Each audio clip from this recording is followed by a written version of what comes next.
சாதாரணமா நம்ம டாக்டர் கிட்ட போன உடனே அவர் நம்ம கிட்ட சொல்லுவாரு பிளட் டெஸ்ட் எடுங்க, யூரின் டெஸ்ட் எடுங்கன்னு சொல்லுவாரு. அப்பதான் உங்களுக்கு என்ன ஆயிருக்குன்னு சொல்ல முடியும்னு சொல்லுவாரு. நண்பர்களே, வாங்க இப்ப நம்ம ஒரு ஜென்டில்மேன் கிட்ட பேசலாம். அவர் ஒரு அருமையான லேபரட்டரி நடத்திக்கிட்டு இருக்காரு. அங்க பிளட் அண்ட் யூரின் டெஸ்ட் எல்லாம் எடுக்கிறாங்க. இத பெத்தாலஜி லேப்னு சொல்லுவாங்க. நம்ம கூட இப்ப டாக்டர் அனில் பிச்சர்ட் வந்திருக்காரு.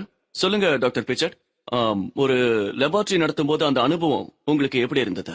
நான் சென்டர் ஓபன் பண்ணேன். 2 மாசம் ஆச்சு, 3 மாசம் ஆச்சு. ஒரு பேஷண்ட் கூட வரவே இல்ல. அப்பதான் தெரிஞ்சது நான் ஓபன் பண்ணி பிரயோஜனம் கிடையாது. எல்லாரையும் போய் மீட் பண்ணாதான் வேலை நடக்கும். அப்படின்னா யாரை மீட் எல்லா பண்ணலாம்? டாக்டர்ஸையும் தான். ஏன்னா பேஷண்ட்ஸ் அங்கிருந்து தானே வருவாங்க. அவங்க தயங்காம நேராவே கேக்குறாங்க, எங்களுக்காக என்ன பண்ணுவீங்கன்னு. இதுதான் நடக்குது.